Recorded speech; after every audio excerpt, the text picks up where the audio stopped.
Shalom Bapak Ibu Saudara yang terkasih dalam Tuhan Yesus Kristus. Hari ini kita akan bersama-sama belajar firman Tuhan yang terambil dalam Yohanes pasal 1 ayat 35 sampai 42. Kita akan belajar dari satu tokoh Alkitab yang dimana mungkin bagi sebagian Bapak Ibu nama ini jarang sekali terdengar di khotbah-khotbah pada ibadah-ibadah yang umumnya kita hadiri. Ya, kita akan sama-sama belajar tentang Andreas. Andreas ini adalah salah satu dari ke-12 murid Tuhan Yesus. Dan sebelum menjadi murid Tuhan Yesus, Andreas ini adalah murid dari Yohanes Pembaptis. Kita akan baca bersama-sama dan kita akan lihat, kita akan pelajari apakah kualitas atau nilai-nilai yang dimiliki oleh seorang Andreas yang bisa kita pelajari untuk kita mempersiapkan diri sebagai penuai-penuai di akhir zaman ini. Haleluya. Mari kita baca Yohanes pasal 1 ayat 35 dan 36. Lanjut sampai ayat 37. Pada keesokan harinya Yohanes berdiri di situ pula dengan dua orang muridnya, dan ketika ia melihat Yesus lewat, ia berkata, "Lihatlah anak domba Allah." Kedua murid itu mendengar apa yang dikatakannya itu, lalu mereka pergi mengikut Yesus. Bapak Ibu, diceritakan di ayat ini bahwa saat itu ada dua orang murid dan salah satunya adalah Andreas. Ketika Yohanes Pembaptis berkata, "Lihat itu anak domba Allah," mereka langsung mengikuti Yesus saat itu juga. Kita tahu Bapak Ibu bahwa sangat tidak mudah bagi orang Yahudi pada saat itu untuk percaya bahwa seseorang adalah Mesias. Tapi kita lihat bagaimana Andreas dengan cepat menyambar, dengan cepat dia mengejar dan lalu mengikuti Yesus. Apa kualitas yang pertama dari Andreas yang bisa kita pelajari? Yang pertama adalah Andreas adalah orang yang cepat menyambar dan cepat menangkap. Ketika Andreas tahu bahwa di situ ada Mesias, dia langsung mengikuti Yesus saat itu juga. Bapak Ibu, hari-hari ini diperlukan penuai-penuai yang cepat menyambar dan cepat menangkap. Karena kita tahu Tuhan bekerja dengan musim dan waktunya. Tuhan kita bekerja, dia memiliki kairos. Dan Tuhan tidak mungkin menunggu-nunggu, dia tidak mungkin menunda-nunda. Kedatangan Yesus yang kedua kali tidak akan menunggu kita Bapak Ibu. Jadi pastikan ketika Tuhan sudah memberikan tuntunan atas hidupmu, engkau tidak berlambat-lambat, engkau tidak bertanya dulu, "Aduh, benar gak ya ini panggilan Tuhan? Benar gak ya ini suara Tuhan?" Ketika engkau sungguh yakin dengan hatimu, diteguhkan oleh firman Tuhan, bahkan orang-orang yang ada di sekitarmu, pemimpin-pemimpinmu mungkin memberikan tuntunan bahwa engkau harus mengambil langkah, maka beranikan dirimu untuk mengambil langkah maju. Menjadi orang yang cepat menyambar dan cepat menangkap. Ada amin? Haleluya.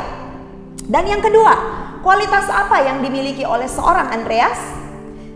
Kita lihat di ayat 38 sampai ayat 39. Bapak Ibu mungkin bisa baca di rumah, tapi pada ayat itu diceritakan bahwa Andreas itu Tuhan Yesus bertanya. Tuhan Yesus menoleh ke belakang dan bertanya, "Apa yang kamu cari?" Tapi kemudian Andreas tidak meminta kepada Tuhan kesembuhan. Andreas tidak meminta kepada Tuhan kekayaan. Andreas tidak meminta kepada Tuhan pewahyuan. Andreas tidak meminta apapun. Yang lucunya Bapak Ibu, Andreas bertanya saat itu, "Guru, di manakah engkau tinggal?" Lalu kemudian Tuhan Yesus mengajak mereka pergi ke tempat tinggalnya dan Andreas mengikutinya bersama dengan temannya yang tadi. Apa yang bisa kita pelajari dari hal ini Bapak Ibu? Andreas adalah orang yang memiliki ambisi ilahi. Kenapa dia memiliki ambisi ilahi? Karena ketika Tuhan bertanya apa yang kamu cari, yang Andreas minta bukanlah hal-hal yang menguntungkan bagi dirinya secara daging, tapi Andreas bertanya, "Di manakah engkau tinggal?" Berbicara tempat di mana Tuhan tinggal adalah berbicara the presence of God, berbicara hadirat Tuhan. Andreas sungguh tahu rahasianya. Ketika dia bertanya di mana Tuhan ada, disitulah dia akan mendapatkan segalanya. Ada satu kalimat yang pernah berkata seperti ini, "If God is all you have all you need." Kalau hanya Tuhan saja segala sesuatu yang kamu punya adalah Tuhan, maka engkau memiliki segalanya. Bapak Ibu, hari-hari ini apa yang engkau cari? Firman Tuhan berkata, "Carilah Tuhan, maka kamu akan hidup." Tuhan tidak berkata carilah manusia. Alkitab tidak berkata carilah uang sebanyak-banyaknya. Carilah popularitas, carilah tahta yang tertinggi. Tapi firman Tuhan berkata carilah Tuhan, maka kamu akan hidup. Dan kita percaya firman Tuhan tidak mungkin salah. Ketika kita mencari dahulu kerajaan Allah dan kebenarannya, maka segala sesuatunya pasti ditambahkan atas hidupmu. Amin. Haleluya. Itu yang kedua Bapak Ibu. Dan yang ketiga yang kita akan pelajari dari seorang Andreas dalam ayat 41 sampai 42. Di situ kita akan lihat bagaimana setelah Andreas bertemu dengan Tuhan Yesus, Andreas kemudian memperkenalkan Tuhan Yesus dengan saudaranya yaitu Simon, yang kemudian disebut Petrus. Bapak Ibu, kita lihat di sini bahwa seorang Andreas bukanlah orang yang egois.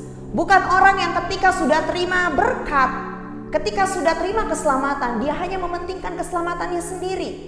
Tapi Andreas kemudian memperkenalkan Tuhan Yesus kepada Simon Petrus. Kita tahu Bapak Ibu bahwa Simon Petrus pada akhirnya menjadi bapak gereja, menjadi rasul yang luar biasa berpengaruh, yang sampai hari ini kita kenal. Ternyata Bapak Ibu, di balik kisah bagaimana betapa luar biasanya seorang Simon Petrus, di awalnya ternyata dia diperkenalkan dengan Tuhan Yesus oleh seorang Andreas.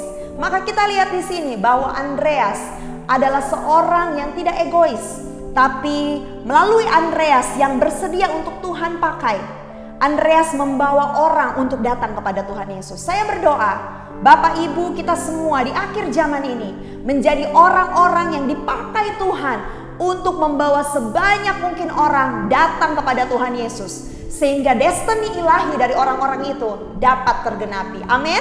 Haleluya. Dan yang keempat Bapak Ibu, kalau Bapak Ibu ingat cerita 5 roti dan 2 ikan, bagaimana Tuhan Yesus memberi makan 5.000 orang.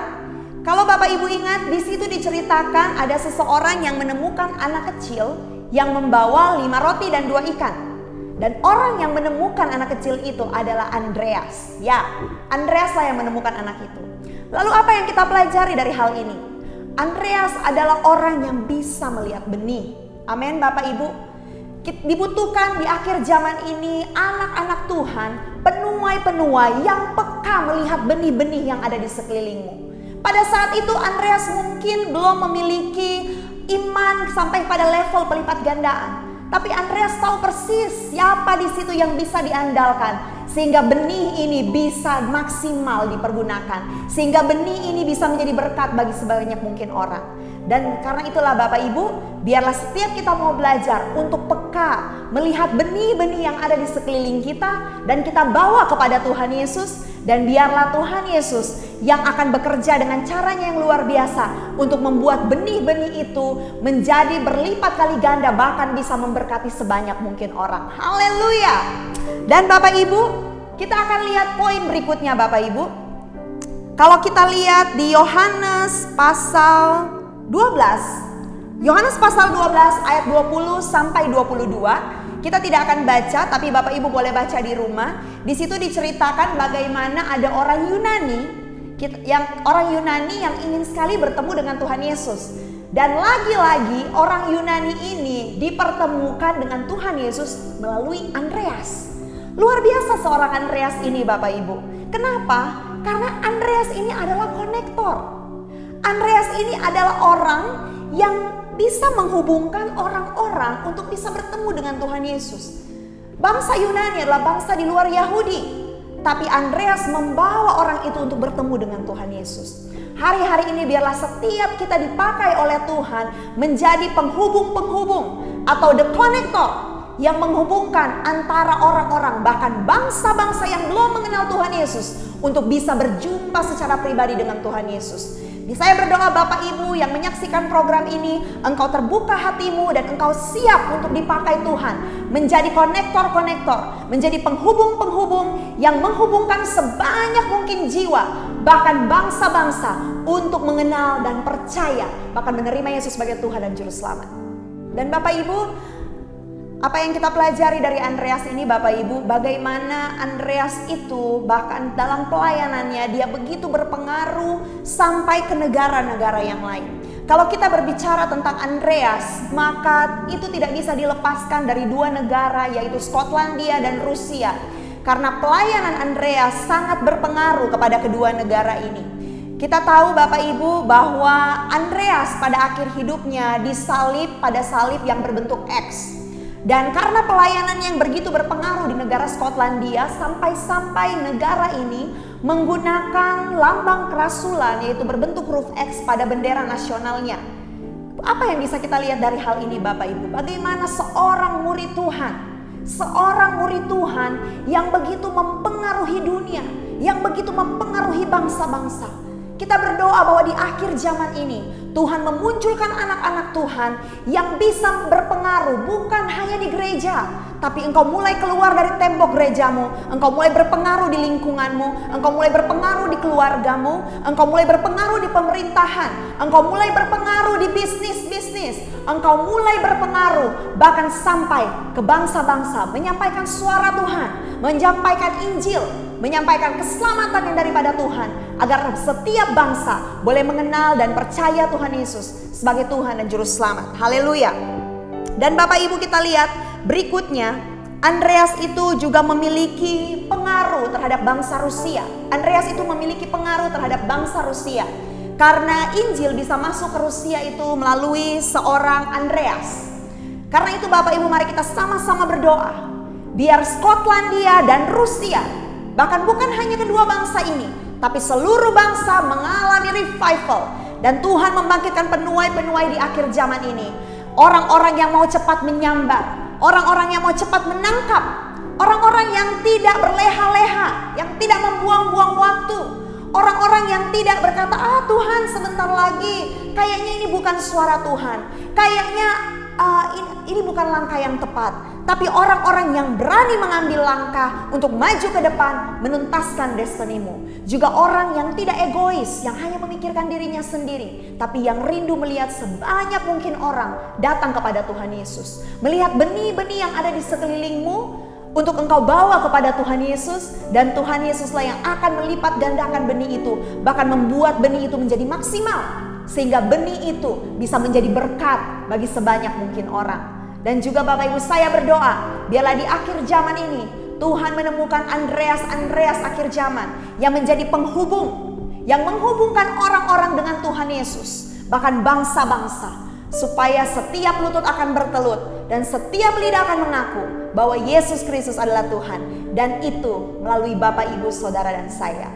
Demikian firman Tuhan hari ini Bapak Ibu. Tuhan Yesus kiranya memberkati kita semua. Haleluya.